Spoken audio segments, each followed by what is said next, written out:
ধরা যাক এই বৃত্তটা হলো $1 মিলিয়ন।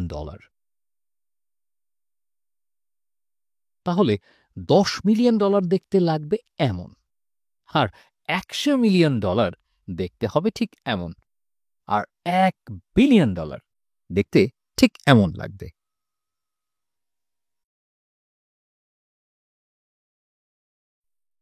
অ্যামাজনের প্রতিষ্ঠাতা জেফ বেজোসের মোট সম্পদের অর্থমূল্য এর চাইতে প্রায় 117 গুণ বেশি। আর তারপর এই হলো আপনি।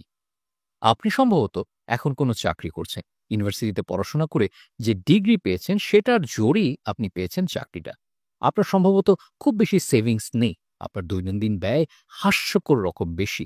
আপনার সবসময় মনে হয় যে আপনার বেতন আপনার জন্য যথেষ্ট না। আপনার ক্রেডিট কার্ডে বিশাল অঙ্কের দেনা জমে আছে। বা হয়তো আপনি একজন ছাত্র। ডিগ্রির জন্য পড়াশোনা করছেন এই আশায় যে সেটা ব্যবহার করে একদিন একটা চাকরি জোটাতে পারবেন, এই আশায় যে সেটার মাধ্যমে মোটা টাকা ইনকাম করতে পারবো। আপনার হয়তো কোনো সেভিংসই নেই। উল্টো একটা বিরক্তিকর স্টুডেন্ট লোন ঝুলে আছে মাথার উপর। সম্পদ, ধনী হওয়া এগুলোর সবই সুদূরের কোনো এক দিবা স্বপ্ন বোধে ভ্রম হয়। কিভাবে পারল তারা, এটা ভেবেই মরেন আপনি। ওইসব মিলিয়নিয়ার কিংবা বিলিয়নিয়ারদেরকে দেখে, বিশেষ করে অল্প বয়সী যারা সেই পর্যায়ে পৌঁছেছে, তারা আপনাকে হতাশ করে দেয়। আপনার খুব রাগ হয় তাদের প্রতি যে তারা খুবই ভাগ্যবান। তাদের জন্মই হয়েছে ধনাঢ্য পরিবারে। সেখান থেকে আঙুল ফুলে কলা গাছ হয়েছে তারা। টাকা তাদেরকে সুখী করতে পারেনি, অর্থই অনর্থের মূল। আর আপনার মাথায় যথেষ্ট বুদ্ধিও নেই। এক হতভাগা আপনি। একটা বিশাল বাড়ি কেনা বা পছন্দের স্পোর্টস কার চালানো, মর্টগেজের ঋণ শোধ করা কিংবা সারা দুনিয়া ঘুরে বেড়ানোর যে স্বপ্নটা আমার ছিল, সেটা আজীবন ওভাবেই থেকে যাবে, শুধু স্বপ্ন হয়ে, আর কিছুই না। এর বেশিও কিছু হবে না, কমও হবে না। জীবনের কঠোর বাস্তবতা উপলব্ধি করতে শুরু করেন আপনি। এটা আসলে একটা ২ নাম্বারি। শুরু থেকেই এটা ছিল একটা ২ নাম্বারি ধান্দা। আর আপনি আছেন এই খেলার হারু পার্টিতে। কিন্তু আমি যদি বলি আপনার ধারণা আসলে ভুল, যদি ওখানে পৌঁছার আসলেই কোনো উপায় থাকে, ধনী হওয়ার সত্যিকারের কোনো সূত্র থাকে, টাকা কিভাবে কাজ করে তার পেছনে কোনো বৈজ্ঞানিক কার্যকারণ থাকে, যদি বলি আপনাকে আপনার মা-বাবার মর্টগেজ শোধ করার বা দুনিয়া ঘোরার স্বপ্নগুলোকে জলাঞ্জলি দিতে হবে না, এমন কথা বলার জন্য আপনি কি আমাকে মিথ্যাবাদী বলবেন? আমি আপনাকে জোর দিয়ে বলতে পারি যে আমি তা নই, এবং এই ভিডিওর শেষে আপনি বুঝতে পারবেন যে মুদ্রার আরও একটা পিঠ আছে, সেটা আপনাকে কখনোই দেখানো হচ্ছে না। তবে আগেই আপনাকে সতর্ক করে দিচ্ছি, পথটা কিন্তু কঠিন, কঠোর প্রতিবন্ধকতায় ভরপুর। উত্থান পতন এখানে চলতেই থাকবে। এই পথে হাঁটতে গেলে আপনাকে আমাদের শিক্ষা ব্যবস্থা এবং সমাজের অনেকগুলো নির্মম সত্যকে গিলে ফেলতে হবে, যেগুলো আপনাকে কখনোই বলা হয়। আর এই কথাটাও আগেই পরিষ্কার করে নিই যে আপনাদের মধ্যে অনেকেই এই পথের শেষে যে গন্তব্য আছে সেখানে পৌঁছতে পারবে। তবে যারা পারবেন তাদের জন্য এই পথের শেষে এত পরিমাণ সম্পদ অপেক্ষা করে আছে, যতটা শেষ পর্যন্ত আপনি অর্জন করতে পারবেন বলে ধারণাও করেন না। এই পথের শেষে অপেক্ষা করছে আর কখনোই টাকার ব্যাপারে দুশ্চিন্তা না করার স্বাধীনতা। তো আপনি আছেন তো আমার সাথে? টাকার ব্যাপারে না বলার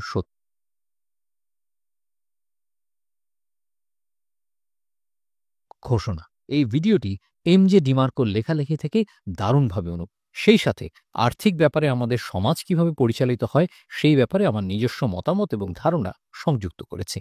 এই বিশাল বিষয়টা, এটার মতো একটা মাত্র ইউটিউব ভিডিওতে পুরোপুরি অন্তর্ভুক্ত করা অসম্ভবেরই নামান্তর।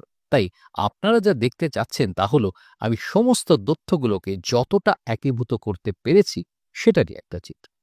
ধন্যবাদ।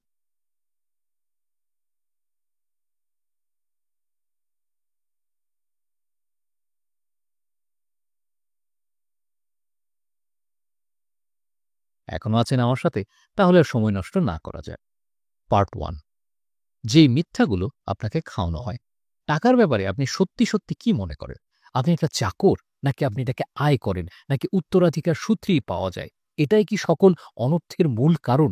আপনি কি আরও টাকা কামানোর জন্য মরিয়া? আপনি কি সারাটা জীবন এর পেছনেই ছুটে মরছেন? সত্যটা হলো, টাকা সম্পর্কে আপনার যত ধারণা আছে তার বেশিরভাগই এসেছে আপনাকে যেভাবে বড় করা হয়েছে সেই প্রক্রিয়া এবং আপনার পরিবেশ থেকে। আপনি যদি শৈশব থেকে এমন একটা পরিবারে বড় হন যাদের খুব বেশি টাকা নেই, তাহলে আপনার মনেও এই ধারণা জন্ম নেওয়ার সম্ভাবনা বেশি যে আপনার পক্ষেও কখনো খুব বেশি টাকার মালিক হওয়া সম্ভব হবেন। বা হতে পারে যে আপনি সম্পূর্ণ বিপরীত দিকে ধাবিত হলেন এবং সিদ্ধান্ত নিলেন যে আপনি যত পারবেন টাকা কামাবেন, যাতে করে আপনাকে কখনো আগের পর্যায়ে যেতে না হয়। স্কুলে যে আপনাকে এই বিষয়টা নিয়ে খুব বেশি শেখানো হয় না, এই ব্যাপারটা কিন্তু সবকিছুকে আরো লেজে গোবরে করে দেয় এবং এই কারণে আপনাদের মধ্যে বেশিরভাগই টাকার ব্যাপারে একটা মিথ্যা ধারণা নিয়ে বড় হতে থাকেন, যেটা আপনাকে এই যাত্রায় মোটেও সাহায্য করবে না। এখন আমার কথা মন দিয়ে শুনুন, কারণ আপনি সারাটা জীবন টাকাকে যেভাবে দেখে এসেছেন, সেই দৃষ্টিভঙ্গিটা আমাদের বদলে ফেলতে হবে।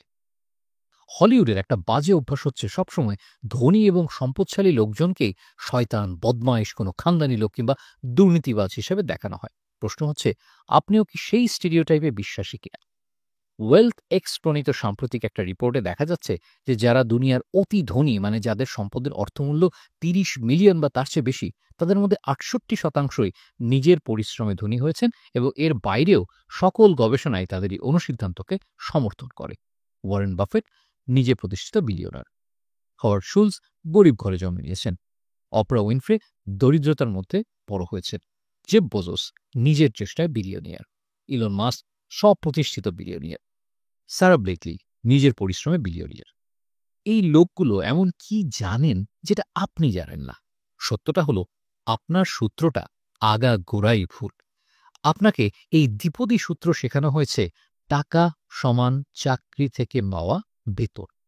একটা সময়ের পরে ভালো চাকরি পাওয়ার সম্ভাবনাই হয়ে দাঁড়ায় আপনার সমস্ত পড়াশোনার একমাত্র উদ্দেশ্য। আপনি জিজ্ঞেস করবেন যে তাতে সমস্যাটা কি? আমি ধরে নিচ্ছি যে যদি আপনি ভিডিওটা দেখতে থাকেন, তাহলে আপনি টাকা কামাই করতে চান প্রচুর পরিমাণে এবং যতটা সম্ভব অল্প সময়ের ভেতরে। আপনার লক্ষ্য যদি সেটাই হয়, তাহলে টাকা ইনকামের এই সূত্রটা আপনাকে জীবনেও সেই লক্ষ্যে নিয়ে যেতে পারবে না। আমাদের সবার কাছেই খুব মূল্যবান একটা উপকরণ আছে, যেটা হলো সকল উপকরণের মধ্যে সবচেয়ে গুরুত্বপূর্ণ, এবং একবার সেই উপকরণটাকে খরচ করে ফেললে সেটা ফিরে পাওয়ার আরো কোনো উপায় নেই। আর সেই উপকরণটা হলো সময়। একটা আদর্শ চাকরিতে আপনার আয়কৃত টাকার পরিমাণ ওই চাকরিতে যে পরিমাণ সময় আপনি দেন সেটার উপর নির্ভরশীল। আপনি যদি প্রতি ঘন্টায় $20 করে ইনকাম করেন এবং সপ্তাহে 40 ঘন্টা কাজ করেন, তাহলে সব মিলিয়ে $1 মিলিয়ন আয় করতে আপনার প্রায় 24 বছর লেগে যাবে। আর সেটাও এই 24 বছরে কোনো ধরনের ট্যাক্স না দিলে বা অন্য কোনো খরচ না করলে। আর এটা ভুলে গেলেও চলবে না যে মুদ্রাস্ফীতির কারণে আপনার $1 মিলিয়ন আসলে আরও কম মূল্যমানের হবে। বাস্তবতা হচ্ছে, ঘন্টায় $20 বেতনে আপনি মিলিয়নিয়ার হতে পারবেন একদম বৃদ্ধ বয়সে, সারা জীবন কৃচ্ছ সাধন করে, এবং সময় নামক মহামূল্যবান উপকরণের বেশিরভাগটাই কিন্তু ততদিনে আপনার আঙুল ফসকে বেরিয়ে গেছে। আপনি সেই সময়ের পুরোটাই টাকার সাথে বিনিময় করে নিয়েছেন এবং টাকার পরিমাণটাও যথোপযুক্ত ছিল না। তাই আপনি আবার নিজেকে প্রশ্ন করুন, তাহলে কিভাবে কারো পক্ষে এমন তরুণ বয়সেই এসব স্বপ্রতিষ্ঠিত মিলিয়নিয়ার এবং বিলিয়নিয়ার হওয়া সম্ভব হলো? কোন জিনিসটা তাদেরকে বাকি সবার চাইতে আলাদা করলো? এবং সত্যি হচ্ছে, তাদের কাছে আপনার চাইতে ভালো একটা সূত্র আছে। তাদের কাছে টাকাকে বোঝার এমন একটা উপায় আছে, যেটাকে আপনি এখনো পুরোপুরিভাবে উপলব্ধি করতে পারেননি।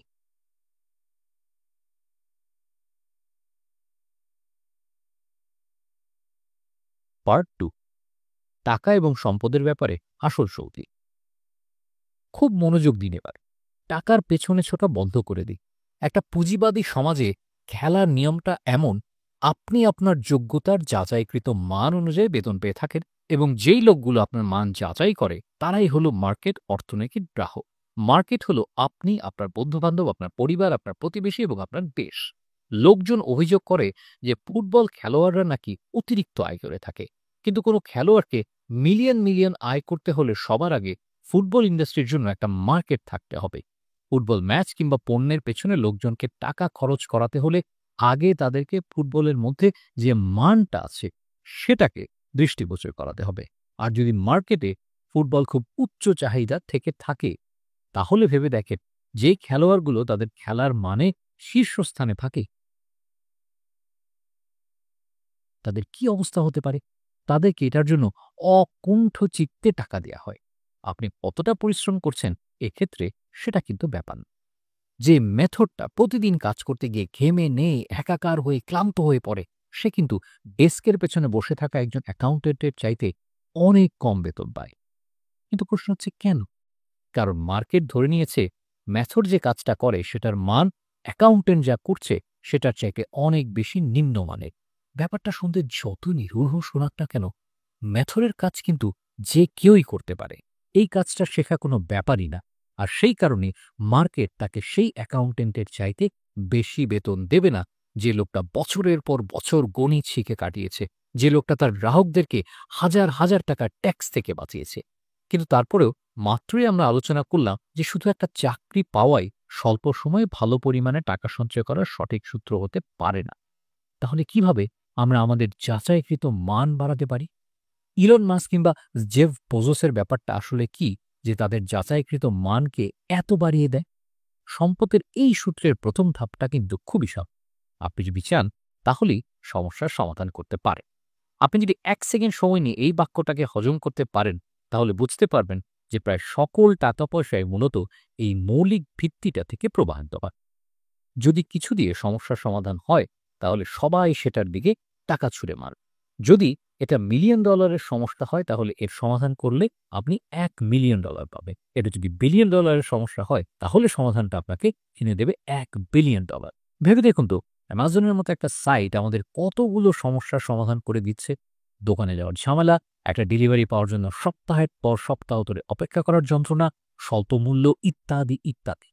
আর অ্যামাজন অন্য যেসব কোম্পানি চালায় এবং ওই কোম্পানিগুলো যেসব সমস্যার সমাধান করে, সেগুলোর কথা আর নাই বা বললাম। জেফ বেজোস একটা বিলিয়ন ডলারের সমস্যার সমাধান করতে সাহায্য করেছেন এবং কাজটা করায় পুরস্কারও পেয়েছেন হাতে। আপনি যদি টাকার পেছনে ছুটতে থাকেন, তাহলে আপনি পুরো কাজটাই কিন্তু ভুলভাবে করছেন। ব্যাপারটা শুনতে প্রায় পরস্পর বিরোধী মনে হতে পারে, কিন্তু আপনি যদি টাকা চান, তাহলে আপনার আসলে টাকার খোঁজ করা উচিত না। আপনার উচিত সমস্যার খোঁজ করা এবং আরও জরুরি হলো সেই সমস্যাগুলোর সমাধান বের করা। আর একবার সেই সমাধান পেয়ে গেলে সেটাকে ঘিরে একটা ব্যবসা দাঁড় করানো। দাঁড়ান, মাত্র কি এইটুকুই? শুধু সমস্যার সমাধান করব আর টাকা আসতে থাকবে, তার মানে আমাকে ধনী হতে হলে নতুন একটা অ্যামাজন কিংবা ফেসবুক কিংবা গুগল বানাতে হবে? আপনি নিশ্চিত ফাজলামি করছেন আমার সাথে, তাই না? আমি তো এমনকি কোডও করতে পারি না। এত বড় কিছু একটা শুরু করার মতো টাকা-পয়সাও আমার কাছে নেই। আমার তো থামুন। আপনি আবারও চিন্তাভাবনার সেই পুরনো অভ্যাসেই ফিরে যাচ্ছে। একটা সমস্যা দিয়ে শুরু করেন। সবসময় একটা সমস্যা দিয়ে শুরু করবেন। আপনার চারপাশে মার্কেট কি বলছে সেটা খেয়াল করবেন। লোকজন কোন জিনিসটা অপছন্দ করে বলে কানাকানি করছে, কোন জিনিসটা থাকলে ভালো হতো বলে ফিসফিসানি শোনা যাচ্ছে, কোন জিনিসটায় মানুষ বেশি বিরক্ত হয় বলে বলাবলি করে, কোন জিনিসটা খুব ঝামেলার বলে মনে করে তারা। সেই সমস্যাটা কি আপনি সমাধান করতে পারবেন? আর সেটা কি সমাধান করার যোগ্য একটা সমস্যা? বাড়তি সমাধান করার যোগ্য একটা সমস্যা। সম্পদ লাভের এই সূত্রের সর্বশেষ ধাপটা হচ্ছে সমস্যাটার একটা স্কেলেবল সমাধান খুঁজে বের করা। আপনার সমাধানটা একটা বিপুল সংখ্যক লোককে প্রভাবিত করতে পারে এমন হতে হবে। একটা রেস্টুরেন্ট দিয়ে যদি শুরু করতে চান, সেটা স্কেলেবল হবে না। আপনি আপনার স্থানীয় এলাকা এবং সেটার আশেপাশেই সীমাবদ্ধ থাকবে।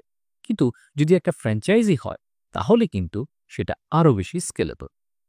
যদি আপনার সমাধানটা হয় একটা সফটওয়্যার, তাহলে সেটার অর্থ হচ্ছে একবার সফটওয়্যারটা বানানো হলে আপনি সেটাকে অনলাইনে অসীম সংখ্যক বার স্কেল করতে পারবে এবং উৎপাদন কিংবা শিপিং খরচ নিয়ে কোনো দুশ্চিন্তা করার প্রয়োজন ছাড়াই। কারণ পুরো ব্যাপারটাই কিন্তু হবে ভার্চুয়ালি। কোনো চাকরির ক্ষেত্রে অসীম স্কেল খুঁজে পাওয়ার ব্যাপারে শুভকামনা, কিন্তু সাবধানে আগাবে। আপনার সমাধানের টাকা উৎপাদনের জন্য কি আপনাকে সময় দেওয়ার প্রয়োজন পড়ে? ধরা যায় আপনি একজন ইয়োগা টিচার, যার ফি হচ্ছে ঘন্টায় $১০০। অভিনন্দন, আপনি আসলে ব্যবসার ছদ্মবেশে একটা চাকরিতেই যোগ দিয়ে ফেলছেন। সারাদিনে আপনি একটা নির্দিষ্ট সংখ্যক ক্লাসই বাস্তবিক কক্ষে নিতে পারবেন, আর সেই কারণে আপনার ইনকাম সময়ও নির্দিষ্ট। কিন্তু আপনি যদি একটা অনলাইন ইয়োগা ক্লাস বানিয়ে নেন, যেটা সপ্তাহে ৭ দিন ২৪ ঘন্টাই চলে, সেখানকার ক্লাসগুলো আপনি একবারেই বানিয়ে নিয়েছেন। এখন সেটাই হচ্ছে স্কেলেবল। আপনার সমাধানটা স্কেল করাটা এখানে খুব জরুরি। তাই এই প্রসঙ্গে এসে খেই হারিয়ে ফেলবেন না। অটোমেশন এর ক্ষেত্রে একটা জরুরি ভূমিকা রাখে। নানান পদ্ধতি এবং কৌশল যদি সঠিকভাবে প্রয়োগ করা হয়, তাহলে সেগুলো আপনার ব্যবসাটাকে একটা তেল দেয়া মেশিনের মতোই চালিয়ে নিতে পারবে স্মুথলি। যদি আপনার ব্যবসায় এমন কিছু থাকে যেটাকে আপনি অন্য কারো কাছে আউটসোর্স করতে পারেন বা একজন কর্মচারী নিয়োগ দিতে পারেন আপনার হয়ে করে দিতে, যদি ধরে নিই যে কাজটা আপনার কাছে অর্থনৈতিকভাবে উপযুক্ত বলে মনে হয়, তাহলে সেটাই করবে। সকল কাজেই নিজেকে জড়িয়ে ফেলাটা খুব বাজে একটা ব্যাপার। আপনি যতই ভাবেন না কেন যে আপনিই সেরা, কাউকে না কাউকে পাওয়া যাবে যে আপনার চাইতেও কাজটা ভালো করতে পারে। একবার যদি আপনি সমাধানটা পেয়ে যান, সেই সমাধানটা যেন আপনার মার্কেটে সবার কাছে পৌঁছতে পারে, সেটা নিশ্চিত করার দায়িত্ব হলো আপনার। আপনার অহং কিংবা আপনি কোন বিষয়ে আগ্রহী তাতে কিন্তু কিচ্ছু আসে যায় না। মার্কেটে আপনার আগ্রহের ব্যাপারে কোনো মাথা ব্যথা নেই। তো এখন যেহেতু আপনি জায়গা মতো সঠিক পদ্ধতি এবং কৌশলের সাহায্যে একটা লাভজনক ব্যবসা শুরু করতে চলেছেন, সময় এসেছে সামনে এগিয়ে গিয়ে আপনি যে বীজ বুনেছিলেন সেটার ফসল সংগ্রহ করার।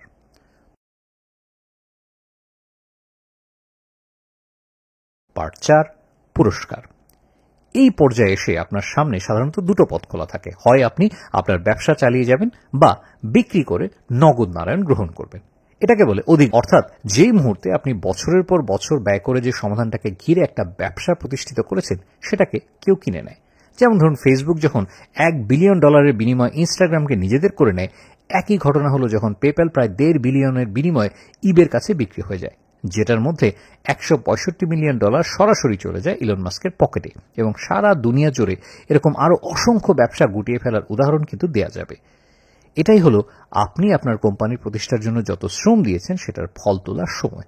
আর আপনি যদি সিদ্ধান্ত নেন যে নিজেই নিজের ব্যবসা চালাবেন, বেশ, এরকম করার পেছনে নিশ্চয়ই অসংখ্য কারণ রয়েছে। হয়তো আপনি যেই কোম্পানিটিকে গড়ে তুলেছেন সেটাকে আপনি ভালোবাসেন এবং শেষ পর্যন্ত আপনার সন্তানসম কোম্পানিটার সাথেই থাকতে চান।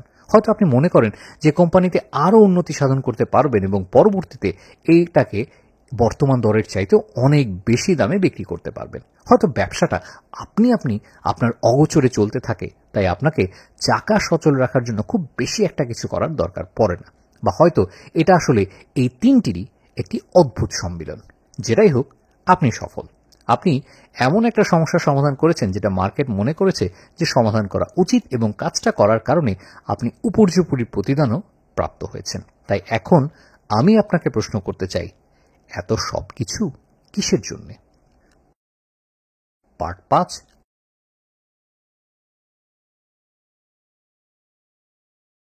আপনার টাকা অথবা আপনার জীবন। আপনাদের বেশিরভাগের জন্য ব্যাপারটা টাকার জন্য ছিল না। টাকা হলো নিছক এক টুকরো কাগজ, পর্দায় একটা সংখ্যা। এটার মূল্যমান নির্ভর করে শুধুমাত্র আমরা এটার মূল্যবান যত বলে বিশ্বাস করি তার উপরে। এরকম শুরু থেকেই এটা শুধুমাত্র টাকা সংক্রান্ত কোনো ব্যাপার ছিল না। ছিল মর্টগেজ শোধ করা, আপনার স্বপ্নের গাড়ি কেনা, সারা দুনিয়া ঘোরা, নিজের অর্থনৈতিক অবস্থা নিয়ে কখনোই দুশ্চিন্তা করতে না যাওয়া। আপনি আসলে খুঁজছিলেন এই স্বাধীনতাটাকে। আপনার গন্তব্যের কিছুই প্রকৃতপক্ষে টাকার সাথে সম্পর্কিত ছিল না। এটা ছিল একটা অনুভূতি, একটা আবেগ। আমার কি এই জিনিসটার সামর্থ্য আছে কিনা? আমি কি আমার এই বছরের সকল ছুটি শেষ করে ফেলেছি কিনা? কিভাবে আমি বাসা ভাড়া দেব? আমি কি আমার পেনশন দিয়ে জীবন কাটাতে পারবো? আমার কোনো স্বপ্নকে পরিত্যাগ করতে হবে কারণ আমি সেগুলো পূরণ করার পথে হাঁটতে পারছি না। এসব নিয়ে কখনোই বিব্রত হতে না হয়ে আপনি যা চান, যেখানে যান সেটা করতে পারার সক্ষমতা। এই ভিডিওর সবচেয়ে গুরুত্বপূর্ণ শিক্ষাটা কখনোই টাকার প্রকৃতি নিয়ে ছিল না। এটা ছিল যে একটা মহা গুরুত্বপূর্ণ উপকরণ আমাদের সবার আছে সেটা নিয়ে। যে একটা উপকরণ আমরা আর জীবনেও ফিরিয়ে আনতে পারবো না, সময়। আপনি হয়তো যে কাজটাকে ভালোবাসেন না, সেই কাজটায় আপনার সময়ের বিশাল একটা অংশ প্রদানটা কি যথোচিত? আপনার জীবনটা কি থমকে আছে শুধু চাকরি, বাড়ি ফেরা, টিভি দেখা, ঘুমানো, পরের দিন সকালে ঘুম থেকে উঠে সেই অবসর নেওয়া পর্যন্ত আবার একই চক্র চালানোর মধ্যেই? শুধুমাত্র এই চক্রের কারণে আপনি আপনার জীবনের আরো কতগুলো ঘন্টাকে বৃথা অপচয় করতে দিয়েছেন। বা হয়তো আপনি এই বাস্তবতাকেই মেনে নিয়েছেন, ভালো আছেন। হয়তো এই মুহূর্তে আপনার কাছে এই পথ ছাড়া আর কোনো উপায় নেই। আর ব্যাপারটা যদি সেটাই হয়, তাহলেও দুশ্চিন্তা করার কিছু নেই। আপনি এই ভিডিও থেকে মূলত যা পাবেন তা হলো সামান্য বিনোদন এবং নিজের দৃষ্টিভঙ্গির একটা পরিবর্তন। কিন্তু এমন অনেকেই আছেন যারা পয়সার অপর পাশটাকে বুঝতে পারে। এরকম যারা, তাদের মধ্যে একটা আকাঙ্ক্ষা আছে যে কোনোদিন টাকা নিয়ে দুশ্চিন্তা করতে না চাওয়া। তাই আমার মনে হয় আপনাদেরকে আবারও মনে করিয়ে দেয়া দরকার যে টাকার পেছনে দৌড়ানো বন্ধ করুন। সমস্যার পেছনে দৌড়ুন এবং সেই সমস্যাগুলোর একটা সমাধান বের করুন। এটাই হলো সেই সূত্র যেটার মাধ্যমে প্রচুর টাকা খুঁজে পাওয়া সম্ভব। আর জীবনে কখনো টাকা নিয়ে দুশ্চিন্তা না করার মাধ্যমে আপনি স্বাধীনতার আকাঙ্ক্ষী হন, তাহলে সমাধানটা খুঁজে বের করাটাই আপনার জীবনের অর্থপূর্ণ সংগ্রাম হিসেবে গ্রহণযোগ্য। এর অর্থ এই না যে আপনি পথের শেষে সন্তুষ্ট হয়ে যাবেন। এটা বোঝায় না যে আপনি পরিপূর্ণ হবেন। আপনি শুধু সেই প্রশ্নের উত্তর দিতে পারবেন। কিন্তু আপনার সংগ্রাম যদি অর্থপূর্ণ হয়, তাহলে সম্ভবত সেটা অনুসরণ করার যোগ্য। হুম, উপসংহার। তো এই হলো আপনার সম্পদের সূত্র। অবশ্যই আমি এই ভিডিওটিতে অনেক জটিল জিনিস বাদ দিয়েছি। ব্যবসা, টাকা, উদ্যোগ এই সব বিষয় এরকম একটা ভিডিওতেই সবিস্তারে আলাপ আলোচনা আমার জন্য অনেক বড় হয়ে যায়। কিন্তু আপনি যদি এই যাত্রায় পা রাখতে চান, তাহলে আমি আপনাকে পরামর্শ দেব এমজে ডিমার্কোর বইগুলো পড়ে দেখার জন্য, যিনি আমাকে বিশাল রকম প্রভাবিত করেছেন এই ভিডিওটা তৈরি করতে। এবং আমি ভিডিওর শুরুতেই যে মূল বিষয়টার কথা বলেছিলাম, সেটা আরো একবার মনে করিয়ে দেই। তা হলো বেশিরভাগ লোক কিন্তু এই নানাবিধ কারণে শেষ পর্যন্ত সাফল্য লাভ করতে পারে না। কিন্তু সবচেয়ে গুরুত্বপূর্ণ ব্যাপার হলো ব্যর্থ হওয়া। দ্রুত ব্যর্থ হওয়া এবং পরের ব্যাপারটায় মন দেয়া, এবং আপনি যদি কিছু একটা করার নিজেকে নিয়োজিত রাখেন, যেটা একেবারে প্রত্যক্ষভাবে ব্যবসার সাথে সম্পর্কিত না, কিন্তু আপনি টাকা ঠিকই বানাতে চান, তাহলে আমি আসলে কোন সমস্যাটা সমাধান করছি? এই প্রশ্নটা আপনাকে আপনি যে কাজটাই করেন না কেন, সেটা থেকে আরো ভালো টাকা কামাইয়ের উপায়ের দিকে নিয়ে যেতে পারবে। সেটা হোক চাকরি কিংবা অন্য কোনো কাজ।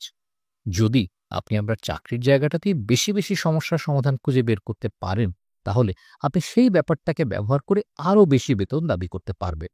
তবে আমি সেই কথা দিয়ে শেষ করতে চাই, যেটা আমি এই ভিডিওতে অনেকবার বলেছি।